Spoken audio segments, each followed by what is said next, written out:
ऐसे बच्चों आपने कभी सुना होगा एंट्रोपी वर्ड, ऐसा पूरी तरह से ठीक से समझाते हैं उसको, एंट्रोपी चेंज, उसको हम डेल्टा एस लिखते हैं। जैसे मैं बहुत बार एग्जांपल देता हूं कि मतलब स्कूल से छुट्टी होती है, बच्चे एकदम अपने घर की तरफ जाते हैं, बच्चे दूर दूर हो जाते हैं, नहीं एंट्रोपी इंक्रीज होती है वहां पे। लिक्विड को बॉईल करते हो, वो गैस के स्टेट में जाता है तो उसके पार्टिकल दूर दूर होते हैं गैस के स्टेट में, तो क्या होते हैं वहां एंट्रोपी इंक्रीज होती है, तो आप बोलते हैं एंट्रोपी हो गई पॉजिटिव। एंट्रोपी मतलब randomness, बिखरना।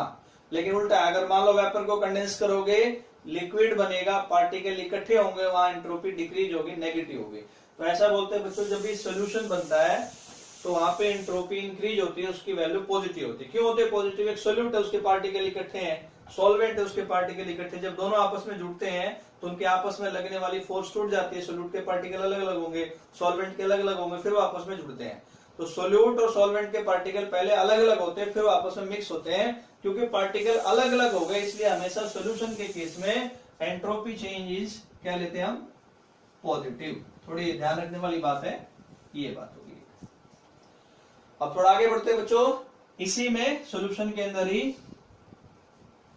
Methods to express concentration of solution. ये नाम, ये मेथड, ये जितनी टर्म्स हैं, आप सबने बच्चों ये +1 के अंदर भी पढ़ा है। एक बार इनको इधर रिवाइज करना है और अच्छे से पढ़ना है। तो पहली चीज समझनी बच्चों, कंसंट्रेशन क्या है। कंसंट्रेशन यानी सीधी सी भाषा में समझने के लिए amount. It is amount of solute which is dissolve. ये सोल्यूट का अमाउंट है जिसको हमने डिजोल्व किया है इन a unit volume of solution, किसी सोल्यूशन के यूनिट वॉल्यूम में, या इन ए गिवन मास ऑफ सॉल्वेंट। यानी हिंदी में बात करेंगे तो सोल्यूट का जो भी अमाउंट सॉल्यूशन के किसी यूनिट वॉल्यूम, गिवन वॉल्यूम में डिजोल्व होता है, या सॉल्वेंट के किसी गिवन अमाउंट में डिजोल्व होता है, रखा जाता है, उसको क्या बोलते हैं? Concentration of solution. यानी एक लाइन में कंसंट्रेशन को लिखना बच्चों तो क्या है? It is amount of solute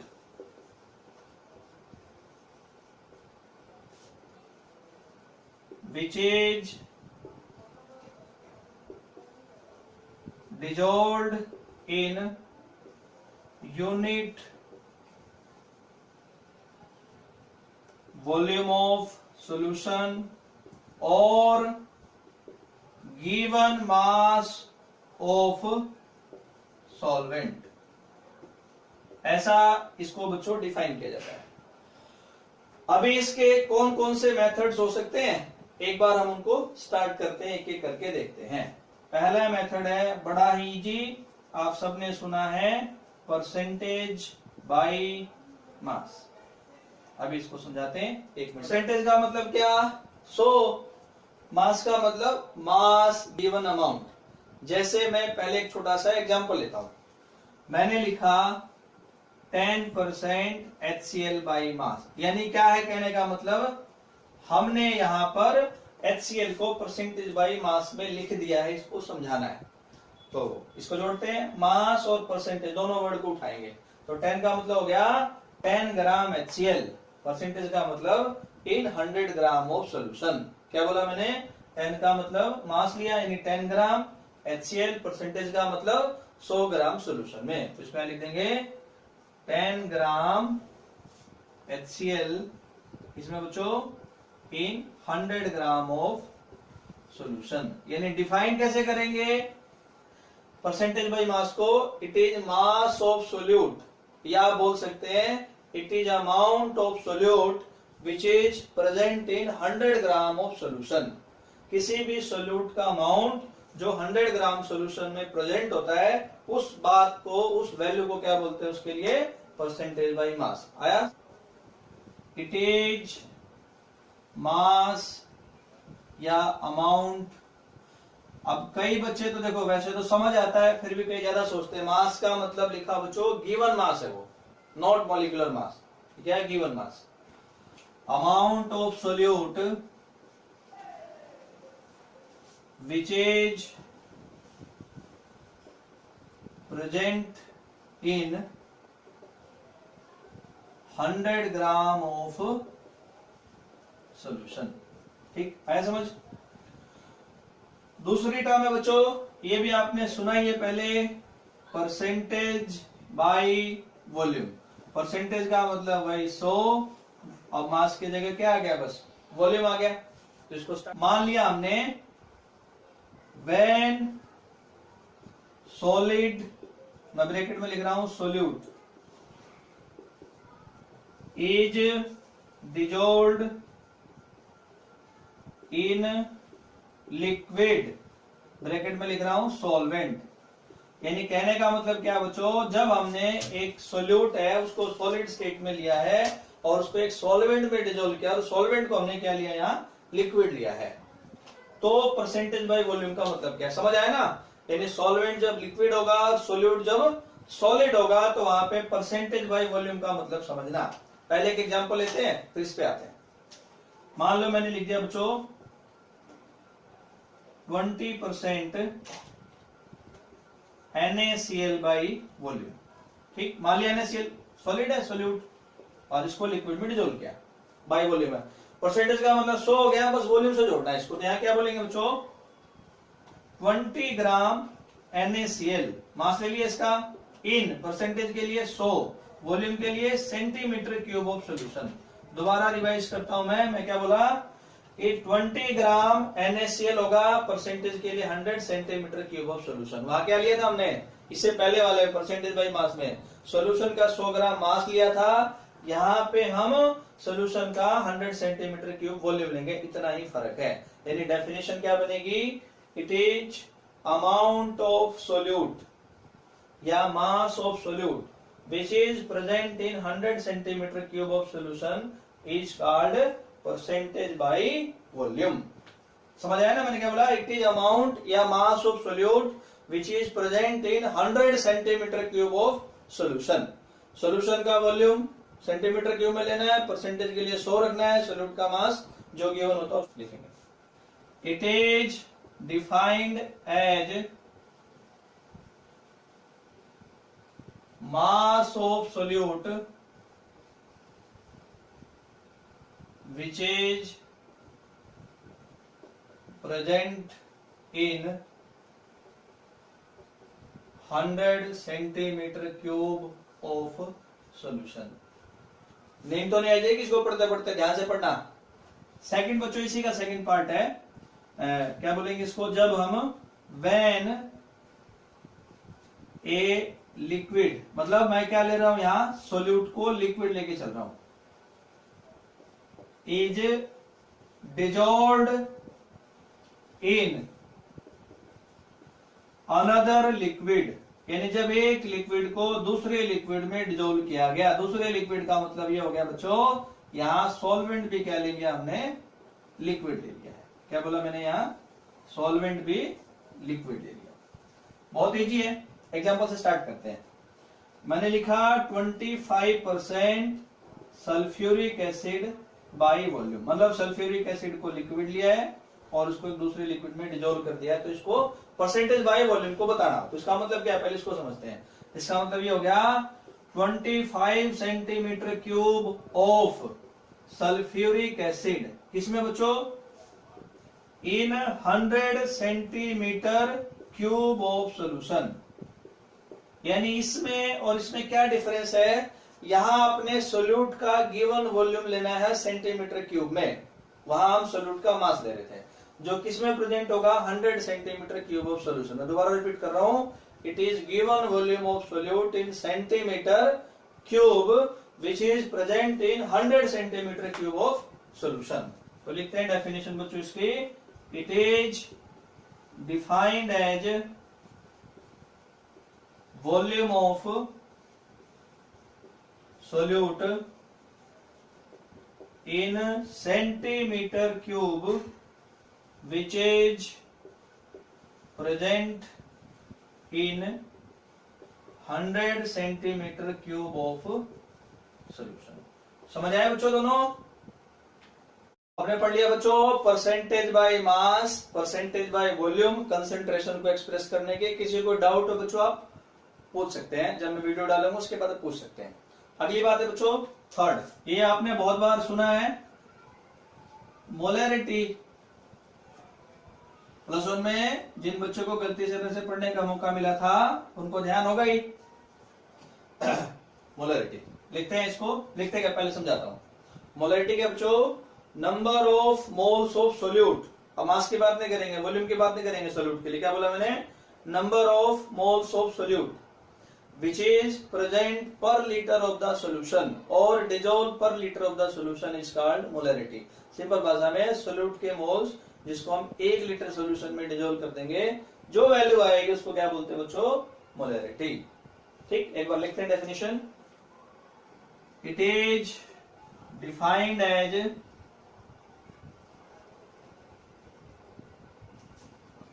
number of moles of solute which is present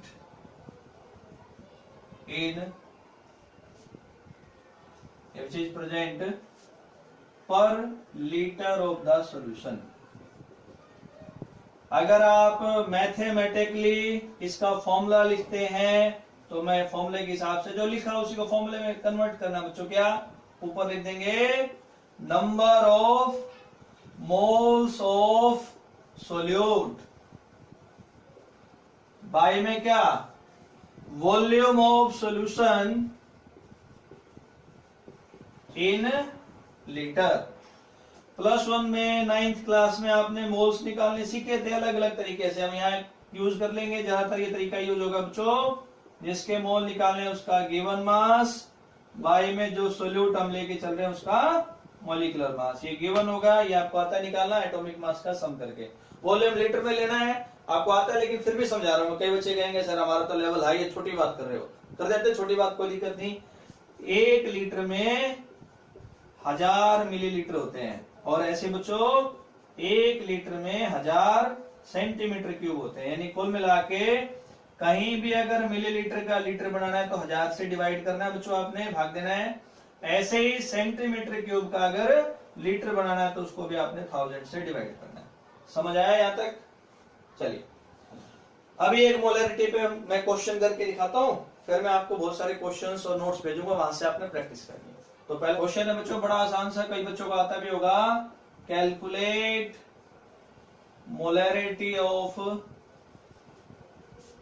20 gram sodium hydroxide in a solution of volume 500 millilitre. क्या बोला मैंने, calculate molarity of 20 gram NaOH in A solution of volume 500 ml। तो ये तो किसी को confusion नहीं बच्चों, ये सोल्यूट ही होगा NaOH और ये वॉल्यूम ही होगा, बिल्कुल पक्का रखना है। ml मतलब वॉल्यूम, जिसको कुछ भी समझ नहीं आता है, और ये NaOH मतलब सोल्यूट होगा, ये मान रखा है इसका।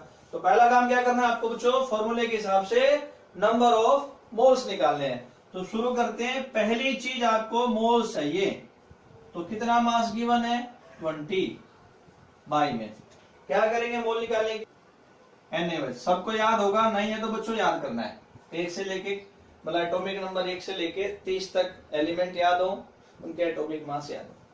सोडियम का एटॉमिक मास 23, ऑक्सीजन का 16, हाइड्रोजन का 1, सम कर देंगे क्या आएगा बच्चों 40, हट गया ये 1/2 यानी कि 0.5। पहला काम समझ आया बच्चों, मोल गिवन मास को मॉलिक्यूलर मास से डिवाइड किया। और क्या चाहिए आपको, वॉल्यूम, वो कैसे आएगा, देखो गिवन है ना 500 ml, वॉल्यूम आपको लीटर में लेना है, तो इसको किससे डिवाइड करना है बच्चों, 1000 से डिवाइड करना आपने। ये कट गया, कितना आ गया 0.5 लीटर। यहां तक किसी को डाउट हो, पहले मैंने मोल निकाला है, फिर वॉल्यूम को बच्चों किस में लिया है, लीटर में लिया है, और फॉर्मूले को रख देंगे यहाँ पे, तो मोलैरिटी क्या आ जाएगी, नंबर ऑफ मोल्स 0.5, और देखो यहाँ पे क्या आ गया बच्चों, वॉल्यूम भी 0.5, तो क्या आ गया ये, अगर यूनिट लिखेंगे 1 मोल पर लीटर। कैसे आया, ऊपर मोल है नीचे वॉल्यूम है, ये लिख सकते हो, या आप इसकी यूनिट लिख सकते हो बच्चों मोलर, या यूनिट लिख सकते हो आप कैपिटल M, यानी मोल पर लीटर आए, मोलर लिखा है, कैपिटल M लिखा है, वो सब किसको रिप्रेजेंट करेंगे बच्चों? मोलरिटी को। कोई डाउट हो तो आप बाद में पूछ लेना, इससे बाद का मतलब क्या वो समझ गए ना आप वहीं पे ग्रुप में। कहीं लिखा है सेंटीमोलर सॉल्यूशन, सेंटी मतलब 100, तो इसको अगर हम 100 से डिवाइड कर देंगे तो ये मोलर सॉल्यूशन में चेंज हो जाएगा। कहीं लिखा है बच्चों मिली मोलर सॉल्यूशन, क्या बोला मैंने? मिली मोलर सॉल्यूशन। इसको मिली मतलब 1000, 1000 से भाग दे दोगे आप तो किस में चेंज हो जाएगा? ये मोलर सॉल्यूशन में। सेंटीमोलर को 100 से डिवाइड करने पर मोलर बनेगा, मिली मोलर को 1000 से 1000 से डिवाइड करने पर वो मोलर के अंदर क्या हो जाता है बच्चों? चेंज हो जाता है। अब एक टाइप का और क्वेश्चन इस पर मैं आपको करके बताता हूं। मान लो बच्चों ये आ गया 3.011 into 10⁻23 molecules of NaCl is dissolved in 100 centimeter cube of solution। तो क्या करो? फाइंड करो इसके लिए मोलरिटी, फाइंड मोलरिटी। तो कैसे करेंगे? बहुत इजी है बच्चों। कहोगे सर आपको तो इजी लगता ही है, आपको लिए भी इजी है, आप सबके लिए भी इजी है। पहले क्या करना है बच्चों? मोल निकालना। बट यहाँ मास नहीं दे रखा है, यहाँ क्या है? मॉलिक्यूल्स है, तो कोई निश्चय भी आ जाएगा। आप सबने सुना होगा एवोगैड्रो मॉलिक्यूल है, चाहे जिसके भी, उसके अंदर कितने मोल होते हैं? 1। अपने को कितने में निकालने हैं? 3.011 into 10⁻23 निकाल लेंगे। 1 अपॉन में 6.022 into 10⁻23, 3.011 into 10⁻23। ये तो गया। ये कितने में चला जाएगा बच्चों? 2 पे। कितने मोल आ गए? 0.5। समझ आया ना सबको? एवोगैड्रो के अंदर 1 मोल है, जितने आपको मॉलिक्यूल गिवन उसमें मोल निकालिए, क्योंकि मोलरिटी में पहली चीज क्या चाहिए? मोल चाहिए। यहाँ मास नहीं है इसलिए हमने इसका यूज किया। लीटर में चेंज करो, इसको 1000 से भाग दे दो बच्चों, यहाँ पे ये कट जाएगा 0.1 लीटर, तो आपकी मोलरिटी आ जाएगी। यहाँ से नंबर ऑफ मोल्स कितने हैं? 0.5। वॉल्यूम कितना है? 0.1। क्या आ गया? 5 मोल पर लीटर। आया समझ? तो इसको आपने अच्छे से प्रैक्टिस करनी है सब बच्चों ने। हाँ तो बच्चों, जो कल हमने कॉन्सेप्ट पढ़ा था मोलरिटी में न्यूमेरिकल का, जिसके अंदर डेंसिटी और परसेंटेज ये सारी चीजें गिवन हो, तो मोलरिटी कैसे निकालेंगे, एक न्यूमेरिकल मैंने कल कराया था, उसका एक और एग्जांपल हम देखते और समझते हैं। जैसे क्वेश्चन है पहले, calculate the molarity of 20% HCl by mass in a solution of density 1.20 ग्राम पर ml। तो क्या क्या गिवन है बच्चों? परसेंटेज बाय मास और इधर डेंसिटी। तो मैंने इसका शॉर्टकट बताया था सीधा, उसको आपने अप्लाई करना है। क्या है शॉर्टकट? लगा देंगे मोलरिटी, कल फॉर्मूला बताया था मैंने, 10 इंटू परसेंटेज जो कि कितना है? 20, इंटू में डेंसिटी जो कि कितनी है? 1.20। दोबारा रिपीट कर रहा हूं, परसेंटेज और डेंसिटी गिवन हो तो फॉर्मूला लगेगा 10 into percentage into density, by में सोल्यूट का मॉलिक्यूलर मास, ये रहा सोल्यूट, 1 + 35.5 क्या आ जाएगा? 36.5। कर लेंगे इसको, ठीक। चलिए अभी आगे बढ़ते हैं अगले टर्म की तरफ। मोलरिटी, इसको डिनोट करते हैं बच्चों स्मॉल m से। सुना होगा पहले आपने, number of moles of solute dissolve per KG of the solvent is called molarity. Molarity और इसमें क्या डिफरेंस है? मोलरिटी में नंबर ऑफ मोल्स डिजोर पर लीटर ऑफ सोल्यूशन आता है। यहां सोल्यूशन के वॉल्यूम की जगह सॉल्वेंट का मास लेना आपने किसमें बच्चों, केजी के अंदर। तो लिखते हैं definition, it is defined as number of moles of solute dissolved per kg of solvent। ठीक, फॉर्मूला लिखेंगे। मैथमेटिकली इसका फॉर्मूला बनेगा बच्चों, molality equal to number of moles of solute. क्या बोला मैंने, number of moles of solute upon में mass of solvent in KG. KG में सॉल्वेंट का मास लेना, एक न्यूमेरिकल बताते हैं इसमें आपको, ये आ जाए। Calculate molality of 10% sodium hydroxide by mass. क्या गिवन है आपको, 10% NaOH बाई मास गिवन है। आपने उस NaOH की क्या फाइंड करनी है बच्चों, मोलैलिटी। तो फॉर्मूले के हिसाब से पहले क्या चाहिए, मोल। तो इस 10% से क्या निकालेंगे, तो 10% को अगर लिखते हैं तो क्या लिख देंगे, 10 ग्राम NaOH इन 100 ग्राम सोल्यूशन। ये पढ़ाई है पहले आपने, ठीक है। इसके मोल बनाने ना पहले सोल्यूट के, जो कम होता है सोल्यूट होता है। गिवन मास 10, मॉलिक्यूलर जोड़ दो 23, O का 16, हाइड्रोजन का 1, क्या आ गया जोड़ के 40, 1/4 कितना आ गया बच्चों, 0.25। समझ आया, 0.25।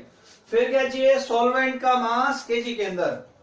कई बच्चे यहाँ 100 पुट करेंगे, 100 ग्राम बच्चों सोल्यूशन का मास है, आपको सॉल्वेंट का चाहिए, तो 100 में से 10 को माइनस कर देंगे, कितना आ जाएगा, 90 ग्राम। समझ गए ना, solvent solution minus solute, solvent है 90 ग्राम आया है। इसका आपने किलोग्राम बनाना है, तो इसको आप 1000 से भाग देंगे, सबको पता ही है 1 किलोग्राम में 1000 ग्राम। यहां से मोल्स आ गए बच्चों, सॉल्वेंट का मास आ गया, फॉर्मूले में रख देंगे इसको आप। तो मोलैलिटी आ जाएगी क्या, नंबर ऑफ मोल्स बाय में सॉल्वेंट का मास। ये इधर लिख रहा हूं मैं, तो क्या आ जाएगा, इतना मोल पर केजी। मोल पर केजी यूनिट लिख सकते हो, यूनिट, या फिर आप इसकी यूनिट लिख सकते हो बच्चों मोलल, या लिख सकते हो स्मॉल m, कैपिटल M नहीं, वो मोलैरिटी हो जाएगी। आया समझ, ठीक। एक और टाइप का इसी पे न्यूमेरिकल देखते हैं।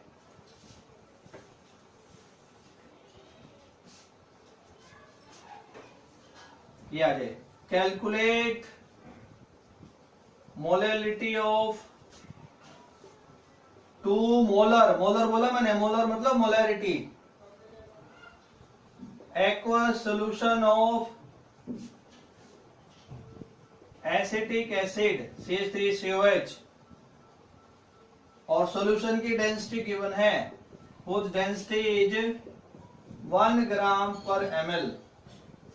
आपको गिवन है बच्चों मोलैरिटी और सॉल्यूशन की डेंसिटी, उसके हेल्प से आपने क्या बताना है, मोलैलिटी। स्टार्ट करते हैं। मोलैलिटी में पहली चीज क्या चाहिए बच्चों, नंबर ऑफ मोल्स। तो देखते हैं पहली चीज नंबर ऑफ मोल्स, इससे 2 मोलर का मतलब मोलैरिटी 2 हो गई, क्या लिख देंगे, 2 मोल्स ऑफ सोल्यूट। सोल्यूट क्या है, एसिटिक एसिड। क्या बोला मैंने, 2 moles of acetic acid. Molarity का मतलब कितने लीटर सोल्यूशन में, 1 लीटर, या मिलीलीटर में चेंज करना है तो 1000 ml सोल्यूशन में। पहली लाइन समझ आई। मोल निकालने के लिए मैंने मोलैरिटी को चेंज कर लिया, मोल आगे 2। मास चाहिए, सॉल्वेंट का मास नहीं है, कोई बात नहीं, जो चीजें उनका यूज करते हैं, सोल्यूशन की डेंसिटी है। क्या लिखेंगे, डेंसिटी ऑफ सोल्यूशन 1 ग्राम पर ml। फिर क्या आपके पास वॉल्यूम ऑफ सॉल्यूशन कितना है बच्चों 1000 ml। तो मास ऑफ सॉल्यूशन क्या लिख सकते हैं आप density equal to mass by volume. तो मास क्या आएगा डेंसिटी इनटू में वॉल्यूम ml से ml गया कितना मास आ गया सॉल्यूशन का 1000 ग्राम। कोई डाउट है बोलो यहां तक। मैं यहां से डेंसिटी और वॉल्यूम का यूज करते हुए सॉल्यूशन का मास निकाल रहा हूं लेकिन आपको मास चाहिए सॉल्वेंट का। तो अगर हम सोल्यूट का मास निकाल रहे हैं तो सॉल्वेंट का मास आ जाएगा। सोल्यूट का मास किससे आएगा इस नंबर ऑफ मोल से आएगा। किससे आएगा मोल से। मोल कैसे लिखते हैं मोल इक्वल टू जिसका भी निकालना है सोल्यूट का उसका गिवन मास बाई में क्या कर देंगे मोलिकुलर मास। तो एसिटिक एसिड का मोलिकुलर मास कार्बन का 12 3 बार हाइड्रोजन है 3 फिर कार्बन का 12 ऑक्सीजन का 16 इसका 16 इसका 1 जोड़ेंगे कितना आएगा बच्चों 60 आ जाएगा। तो क्या आएगा यहाँ से गिवन मास सोल्यूट का मल्टीप्लाई करोगे 120 आ जाएगा। कोई डाउट हो। ये मैंने सोल्यूट का मास निकाला बच्चों क्योंकि आपको यहाँ से सॉल्वेंट का मास फाइंड करना है न्यूमेरिकल के लिए। तो करते हैं यहाँ से फाइंड मास ऑफ सॉल्वेंट क्या आ जाएगा ध्यान देना। सॉल्यूशन का मास है बच्चों 1000 ग्राम। देखो ये रहा आपके पास सोल्यूट का मास आया 120 आ रहा समझ। तो कितना आ जाएगा 880 ग्राम। ठीक लिख दिया होगा। आया सॉल्वेंट का मास। वो किस में चाहिए आपको ग्राम में आया ना किलोग्राम में लाने के लिए इसको 1000 से डिवाइड कर दो। तो आपके पास मोल आ गए सॉल्वेंट का मास केजी में आ गया। तो यहां से बच्चों आप फाइंड कर देंगे सॉल्यूशन की मोलैलिटी। नंबर ऑफ मोल्स है 2 सॉल्वेंट का मास है 880 डिवाइडेड बाय 1000 ऊपर चला जाएगा ये मोल पर केजी। यहां तक कोई डाउट। तो डाउट हो आप ग्रुप में पूछ लेना। ठीक है आगे बढ़े। तो ये हो गया बच्चों यहाँ पे कंप्लीट आपका molality.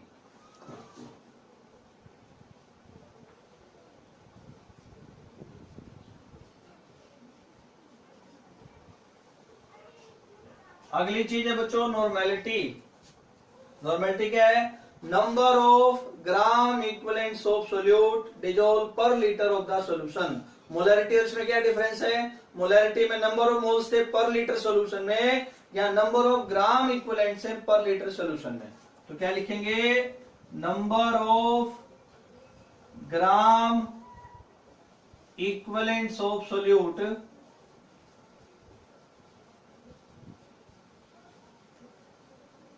Dissolve per litre of the solution. क्या लिख दिया volume of solution in litre. अब आप कहेंगे सर ये ग्राम इक्विवेलेंट क्या है या इसको हम कैसे फाइंड कर सकते हो। मैं आपको फाइंड करना बताता हूं। तो ग्राम इक्विवेलेंट कैसे निकालेंगे जो भी सोल्यूट है बच्चों उसका क्या रखना ऊपर गिवन मास। उसको आपने किससे डिवाइड करना है सोल्यूट के इक्विवेलेंट मास से। क्या बोला मैंने गिवन मास को किससे डिवाइड करना है इक्विवेलेंट मास से। गिवन मास न्यूमेरिकल में गिवन होता है। इक्विवेलेंट मास क्या है या हम इसको कैसे फाइंड करेंगे उसका तरीका देखें आप। इक्विवेलेंट मास कैसे आता है किसी भी सोल्यूट का बच्चों मॉलिक्यूलर मास। क्या बोला मैंने मॉलिक्यूलर मास बाई में एन फैक्टर। मॉलिक्यूलर मास भी आपको समझ आता है रह गया क्या एन फैक्टर। तो ये एन फैक्टर हर एक सोल्यूट का अपना अलग अलग होता है। जैसे कोई एसिड है तो एसिड कौन सा आयन देते हैं H पॉजिटिव आयन। तो कोई भी एसिड जितने H पॉजिटिव आयन देता है वो उसका एन फैक्टर है जिसको हम बोलते हैं सिंपल भाषा में बेसिसिटी। जैसे HCl के लिए एन फैक्टर 1 होगा H2SO4 के लिए बच्चों 2 होगा। ठीक समझ रहे हैं आप। कुछ और एग्जांपल बताता हूं मैं एसिड में ही। बोरिक एसिड H3BO3 देखने में 3 है लेकिन एन फैक्टर क्या होगा इसका 1 होगा। H3PO3 इसका एन फैक्टर 3 होगा। ठीक हो गया। ये हो गया बच्चों एसिड का काम एन फैक्टर। बेस बेस क्या देते हैं समझ आया। एसिड जितने H पॉजिटिव आयन देगा वो उसका क्या होगा बच्चों एन फैक्टर होगा। बेस में क्या होगा जितने वो OH आयन देगा जिसको आप बोलते हैं एसिडिटी वो उसका एन फैक्टर होगा। जैसे आपने लिखा कैल्शियम हाइड्रोक्साइड तो कितने OH है इसमें 2 है एन फैक्टर 2 होगा। आपके पास है कोई मेटल तो मेटल में सीधा एन फैक्टर क्या होगा बच्चों जो उसकी वैलेंसी होगी। बैठ जाता हूं। एन फैक्टर क्या होगा, जो उसके वैलेंसी होगी। मान लो आपके पास है मेटल पोटेशियम, 19 इलेक्ट्रॉन हो गए, 2 8 8 1, एक valency i n factor 1। N factor भी और बताऊंगा कुछ चीजों के, मैं फॉर्मूला रिवाइज करा देता हूं। नॉर्मेलिटी क्या है, number of gram equivalents of solute dissolve per litre of the solution. Gram equivalent कैसे फाइंड होगा, given mass by equivalent mass. Equivalent mass कैसे आएगा, molecular mass by N factor. N factor acid का जितने H positive ion देगा, HCl के लिए जैसे 1, H2SO4 के लिए 2, जितने H है, बोरिक एसिड एक्सेप्शन है 1 आएगा, H3PO3 3 H है, तो एन फैक्टर आपका इसका क्या आएगा बच्चों 3। ऐसे ऐसे 1 मिनट, H3PO3 के लिए ना O2, ठीक है। इसको छोड़ते हैं एक बार, ये आगे की बात है फिर करेंगे। ये ठीक हो गया यहाँ तक, बस ये ठीक है। एग्जांपल, बेस में जितने OH आयन देता है, मेटल के लिए जितने वैलेंसी है। तो आपने जब भी नॉर्मेलिटी का न्यूमेरिकल करना है बच्चों, कैसे करना, पहले यहां से फॉर्मूला तो यही है जो है, लेकिन पहले आपने एन फैक्टर निकालना है, ये सब जैसे बताया मैंने।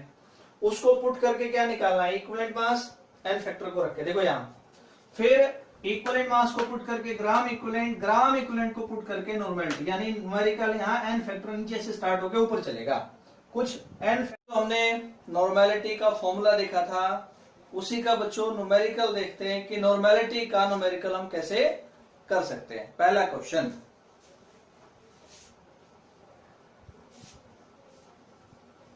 कैलकुलेट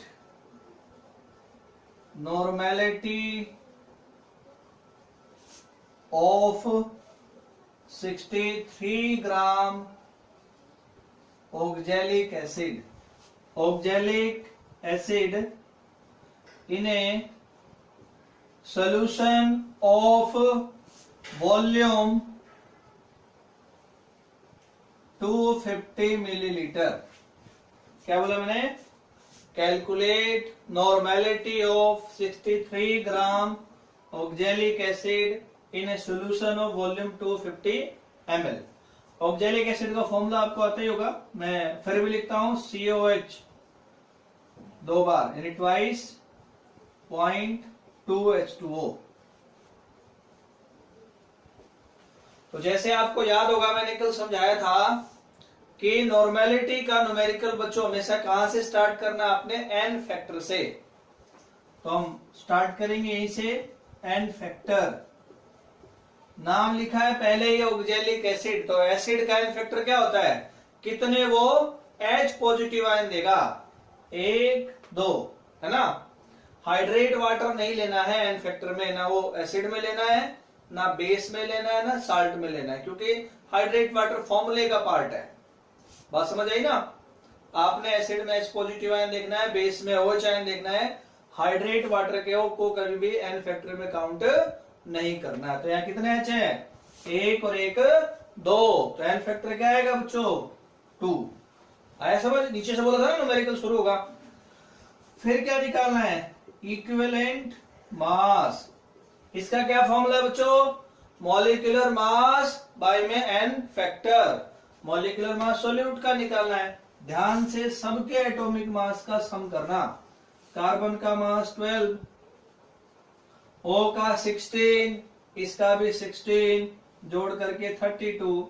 हाइड्रोजन का क्या आ गया, 1 आ गया। एक 2 बार ये चीज 2 से मल्टीप्लाई कर दो, समझ आया। एक का ये 2 बार तो 2 लिख लिया, प्लस अब ये छोड़ना नहीं मास में, इसको इसलिए कराया मैंने, ये फॉर्मूले का हिस्सा है ना, ये एन फैक्टर में नहीं आया, इसलिए इसका मास लिखना, प्लस 2। हाइड्रोजन 2 बार है तो 2, O का कितना 60, सबको जोड़ देंगे, ये 45 आएगा, 2 से मल्टीप्लाई होके 90 आ जाएगा बच्चों, ये 36, क्या आएगा टोटल 126। आप करके देख लें।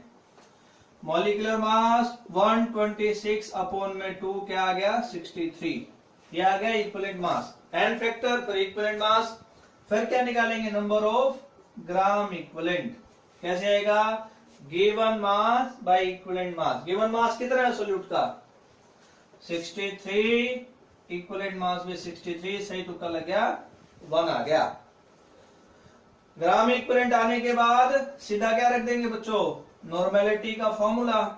कैसे आ जाएगा normality, number of gram equivalent 1 upon में volume of solution in litre. 250 ml है ना, लीटर बनाने के लिए बच्चों इसको 1000 से डिवाइड कर दो, कट गया ये। क्या आ गया आंसर? 4 ग्राम इक्विवेलेंट पर लीटर। क्या बनेगी यूनिट?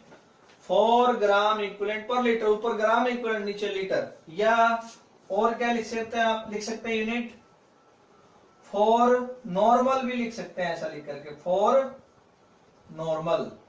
या और क्या लिख सकते हैं? 4 कैपिटल एन, नॉर्मल या कैपिटल एन। आया समझ? ये एक टाइप है। इसी में बच्चों दूसरे टाइप पे आते हैं। Calculate normality of 40% calcium hydroxide by mass in a solution of density 2.0 gram per centimetre cube. दोबारा बोल देता हूं स्टेटमेंट।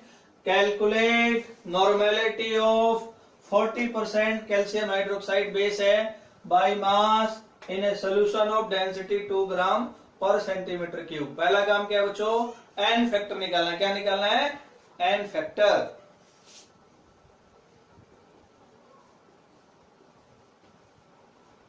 क्या है बच्चों? ये बेस है ना, ये देखो यहाँ बेस है, तो बेस जितने ओवर चाइन देगा वो उसका एन फैक्टर होगा। कितने ओवर चाइन देगा? ये 2 देगा ना, एन फैक्टर 2 आ गया।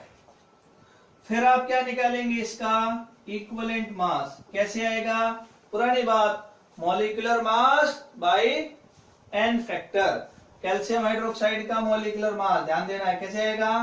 कैल्शियम का मास 40 प्लस ये 2 बार है 2 करना, O का मास 16, हाइड्रोजन का 1, सम करो सबका 17 सॉरी 2 आ गया 34, इसमें जुड़ा कितना आ गया बच्चों? 74। आया समझ? डबल कर दिया, रख दो 74 अपॉन में 2 क्या बन जाएगा यहां से? 37। फिर निकालो ग्राम इक्विवेलेंट। गिवन मास कितना है बच्चों? 40%। समझ आ गया होगा अब तो? 40 ग्राम बाई 37। फिर क्या लगा दो सीधा? Normality, number of gram equivalent 40 by 37 by में वॉल्यूम। वॉल्यूम नहीं है, कोई बात नहीं, परसेंटेज डेंसिटी का यूज करके वॉल्यूम निकालते हैं। देखते हैं बच्चों, 40% का मतलब ये है ना, 40 ग्राम कैल्शियम हाइड्रोक्साइड इन 100 ग्राम सोल्यूशन। क्या बोला मैंने? 40 ग्राम कैल्शियम हाइड्रोक्साइड इन 100 ग्राम सोल्यूशन। ठीक है। डेंसिटी कितनी है? Density of solution 2.0 gram per centimetre cube. तो हमने मोलरिटी में भी किया था बच्चों, density equal to mass by volume. Mass और डेंसिटी पता है, वॉल्यूम निकाल दो। तो वॉल्यूम क्या आ जाएगा? Density equal to mass by volume. तो वॉल्यूम क्या आएगा? Mass by density. मास 100 ग्राम है, density 2 gram per centimetre cube है बच्चों। ये देखो इधर, ये कटा ग्राम, क्या आ गया? ये 50 सेंटीमीटर क्यूब है। 1000 से डिवाइड कर दो इसको, 1000 से क्या आ जाएगा? ये कट गया 0, तो 0.05 लीटर। देख लो एक बार ध्यान से, 0.05 लीटर रख दो यहाँ, अपॉन में 0.05 सोल्व कर देंगे। इतने ग्राम इक्विवेलेंट पर लीटर, इतना नॉर्मल, ये एन आ जाएगा। दोबारा बताता हूं, देखो बेस है एन फैक्टर 2, इक्विवेलेंट मास कैसे 40% है, सॉरी इक्विवेलेंट मास कैसे आएगा? Molecular mass by N factor, इसको जोड़ के molecular mass n factor 2, gram equivalent given mass 40% का 40 gram by equivalent mass. Normality, gram equivalent है, यहाँ डेंसिटी है और यहाँ पे मास है, तो density equal to mass by volume.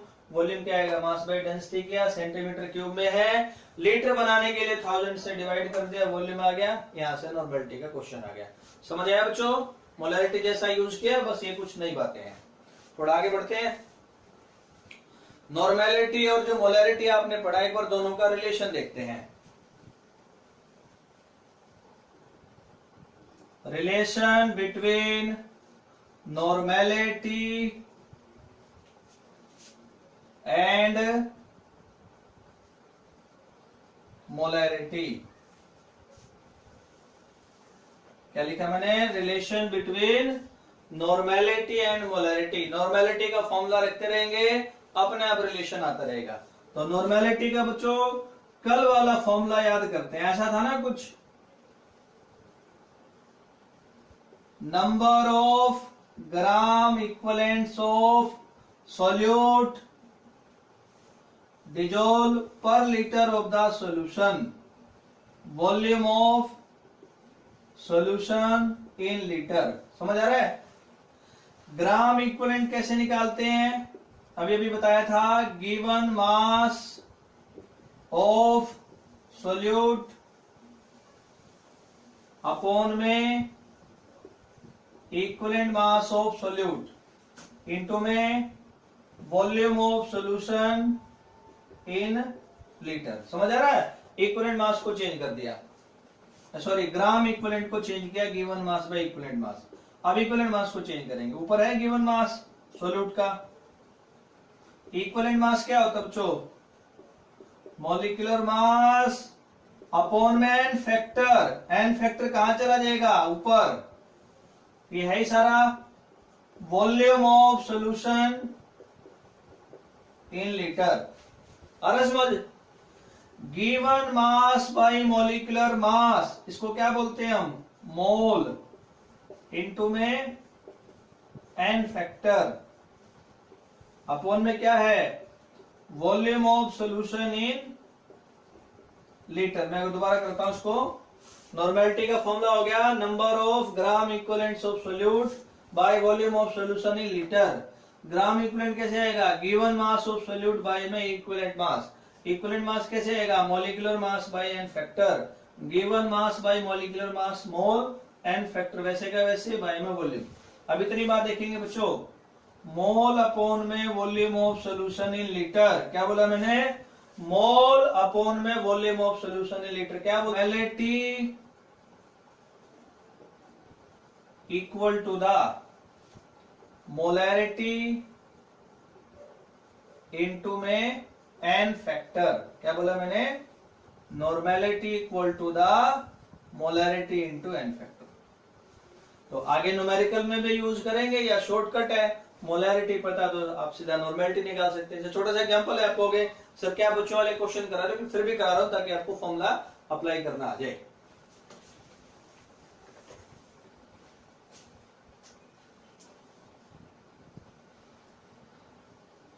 Calculate normality of 5 molar solution of sulphuric acid.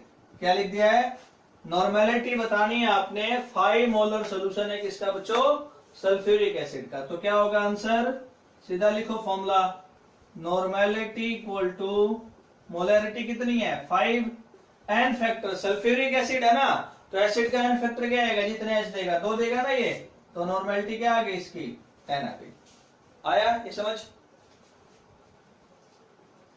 If 2 or more solution of same substances या बोल दो बच्चों नॉन रिएक्टिंग सब्सटेंसेज। कहने का मतलब है एसिड के साथ एसिड या बेस के साथ base are mix, then we use molarity equation to find, सीधा लिखो मोलैरिटी इक्वेशन का यूज करेंगे, बात खत्म। दोबारा बोलता हूं बच्चों, अगर दो हमने सॉल्यूशन लिए सेम सब्सटेंस के, मतलब एसिड के साथ एसिड मिक्स किया या बेस के साथ बेस मिक्स किया, इसको हम नॉन रिएक्टिंग सब्सटेंस भी बोलते हैं, तब वहां पे मोलैरिटी इक्वेशन यूज करते हैं। ये इक्वेशन क्या है, कैसे यूज करते हैं उसको बताता हूं। मान लो मैंने लिया एसिड 1 मिक्स किया, इसमें एसिड 2 सेम हो गए, दोनों का मिला के एक मिक्सचर आ गया, तो मोलैरिटी इक्वेशन क्या, मान लिया पहले एसिड के लिए मोलैरिटी है M1, वॉल्यूम है V1, दूसरे के लिए molarity M2, volume V2, mixture के लिए मोलैरिटी क्या बच्चों M3, वॉल्यूम क्या होगा V1 पहले का V2 दोनों का जोड़ करके वॉल्यूम क्या आएगा V1 प्लस V2, यानी जो M3 निकालना है मिक्सचर का क्या आ जाएगा M1 V1 plus M2 V2 upon V1 plus V2। मैं बता देता हूं दोबारा, फिर मैं इसके आगे आ गया हूं। M3 क्या आएगा M1 V1 plus M2 V2 V1 plus V2। Base में बेस हो तो भी ऐसे अप्लाई करना, और अगर ये दोनों डिफरेंट हो मतलब एसिड में बेस मिक्स करेंगे तो वहां नॉर्मेलिटी इक्वेशन का यूज करना। इफ अगर दोनों सब्सटेंस क्या है डिफरेंट है, if substances are different then use normality equation. मैंने क्या बोला डिफरेंट का मतलब एसिड के साथ जैसे बेस मिक्स कर दिया, देखेंगे इसको यहां लिखेंगे N1V1 इक्वल टू N2V2। जैसे मान लो ये बच्चों लेट किया, ये एसिड के लिए हो गया नॉर्मेलिटी वॉल्यूम, ये बेस के लिए हो गया। आप ऐसे मान सकते हो बेस के लिए हो गया, ये एसिड के लिए। आए यहां तक समझ? ठीक, तो इसकी प्रैक्टिस करनी है, फिर अगली क्लास में बच्चों इसके बाद थोड़ा सा आगे पढ़ेंगे। सबको बाय बाय।